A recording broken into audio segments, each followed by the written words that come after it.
Baik, bismillahirrahmanirrahim. Assalamualaikum warahmatullahi wabarakatuh. Alhamdulillahirabbil alamin, wa bihi nasta'inu ala umuri dunya waddin. Wassalatu wassalamu ala asyrafil anbiya wal mursalin sayyidina Muhammadin wa ala alihi washabihi ajmain. Amma ba'du. Qala rabbi shrah li sadri wa yassir li amri wahlul 'uqdatam min lisani yafqahu qawli. Qala a'udzu bika min hamazatis syayatin wa a'udzu bika rabbi ayyahdurun. Subhanaka la ilma lana illa ma 'allamtana innaka antal alimul hakim. Baik para pemirsa channel YouTube sekalian, bertemu lagi dengan saya Imam Maula Fikri di channel saya, ya, channel yang saya bangun untuk memenuhi ya keinginan sebagian murid-murid saya yang mungkin ingin memperdalam pengetahuan tentang keislamannya, tapi mungkin di sekolah porsinya tidak terlalu banyak. Kali ini kita akan melanjutkan pembacaan buku ya, atau saya akan menceritakan ulang tentang sejarah Nabi Muhammad SAW, sejarah hidup Nabi Muhammad SAW ya. Kalau di pelajaran agama mungkin ini namanya sejarah kebudayaan Islam atau SKI atau apapun itulah ya. Nah, pada video ini, pada bagian ini gitu ya, pada video yang membahas tentang tarikh, tentang sejarah Nabi Muhammad, saya merujuk pada kitab pada buku yang ditulis oleh Martin Lings ya, judulnya Muhammad. Pada video sebelumnya kita sudah membahas tentang bagaimana Nabi Muhammad menerima wahyu ya. Kemudian Nabi Muhammad merasa ketakutan karena beliau harus menerima wahyu berupa suara yang tidak ada wujudnya gitu ya, tidak ada sumber suaranya. Bahkan dijelaskan atau diceritakan salah satu cara bagaimana wahyu itu sampai kepada Nabi Muhammad adalah ada bunyi yang didengar oleh Nabi Muhammad seperti bunyi lonceng, dan itu sangat membuat Nabi Muhammad tidak nyaman. Bunyi lonceng tersebut akan berhenti ketika Nabi Muhammad memahami maksud dari wahyu itu gitu ya.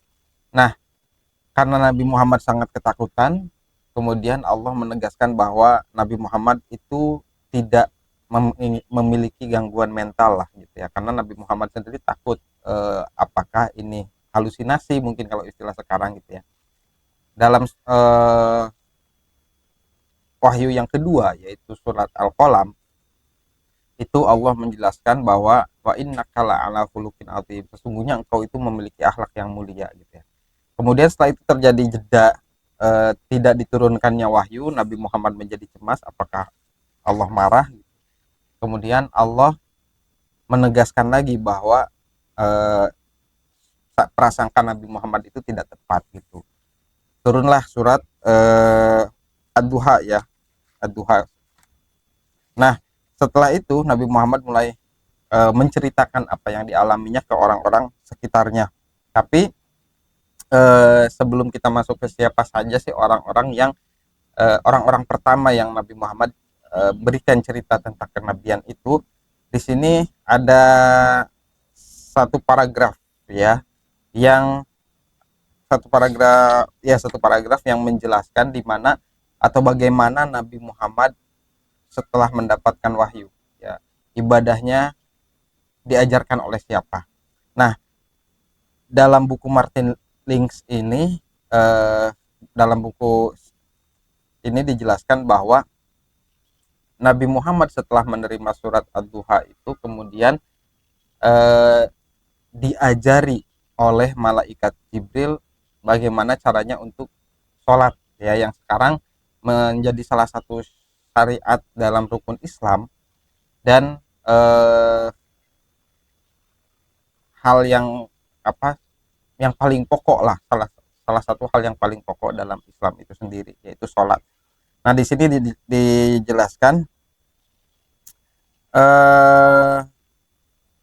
bahwa ada satu waktu di mana ya Nabi Muhammad itu didatangi oleh malaikat Jibril ya. Kemudian Itu lokasinya itu di satu dataran tinggi atau di satu pegunungan di wilayah kota Mekah. Kemudian malaikat Jibril menendang pegunungan tersebut sehingga memancarlah air dari sana dan mengajari Nabi Muhammad cara berwudu dari air yang keluar dari gunung tersebut. Ini disebutkan Jibril menendang dinding bukit dengan tumitnya hingga memancarkan mata air. Kemudian Jibril berwudu untuk mengajarkan bagaimana cara menyucikan diri untuk beribadah. Nah, saat itulah Nabi Muhammad belajar dari malaikat Jibril untuk bersuci, untuk berwudu gitu ya. Kemudian setelah itu malaikat Jibril mengajarkan Nabi Muhammad bagaimana caranya sholat, dimulai dari takbiratul ihram ya, kemudian sampai diakhiri dengan 2 salam. Di sini dijelaskan Nabi pun mengikutinya.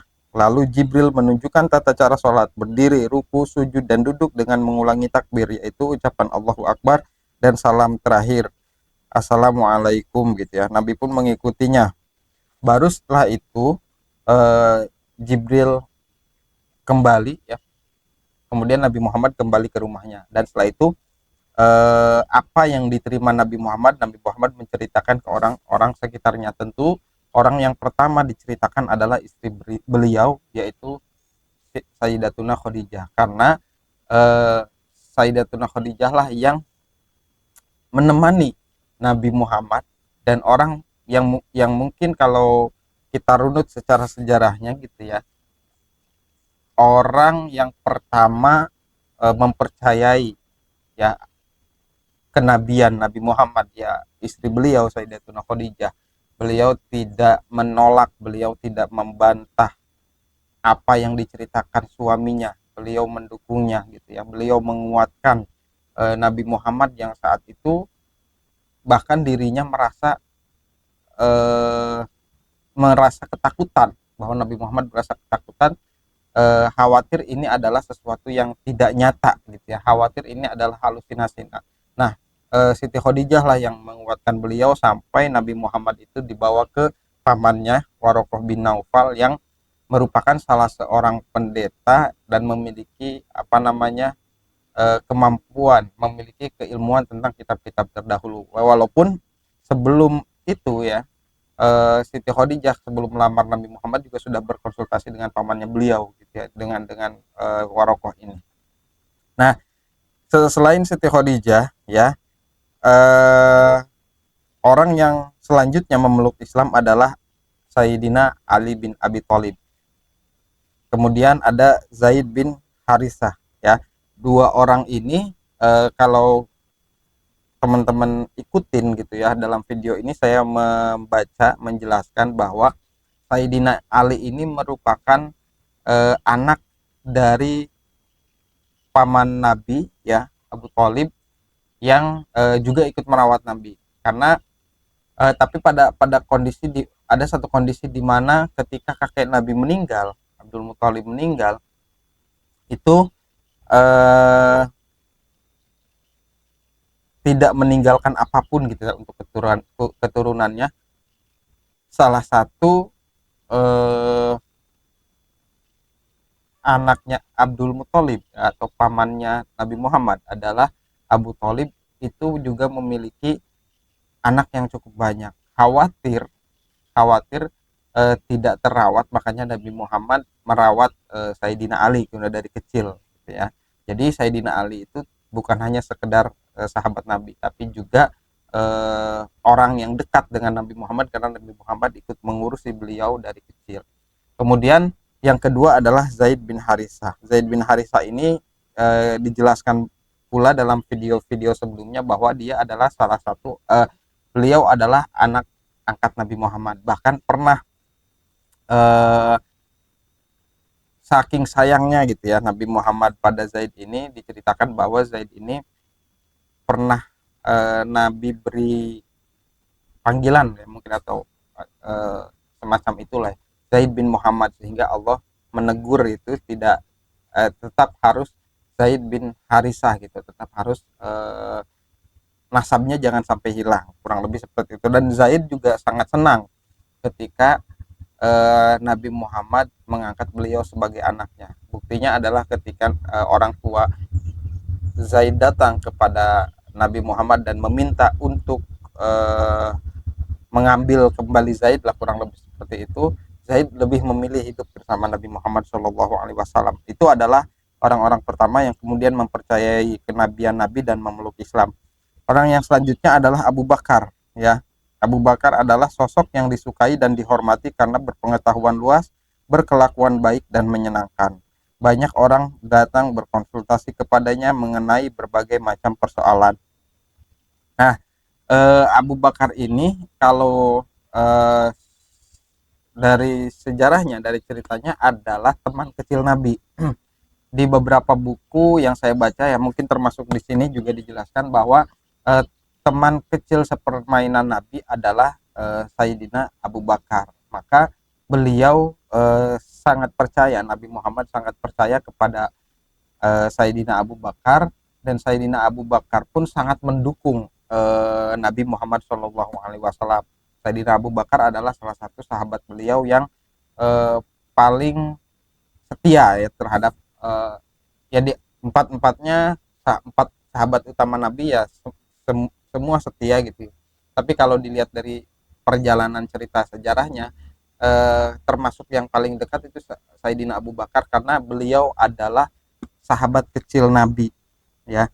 Nah, karena Abu Bakar ini sangat dihormati, banyak orang yang datang kepadanya berkonsultasi, maka ia pun membantu Nabi untuk mendakwahkan kenabian Nabi Muhammad dan ajaran-ajaran Islam. Sementara itu saja yang saya sampaikan. Kurang lebihnya mohon maaf. Semoga apa yang saya sampaikan bermanfaat. Wallahul muwaffiq ila aqwamit thoriq. Wassalamualaikum warahmatullahi wabarakatuh.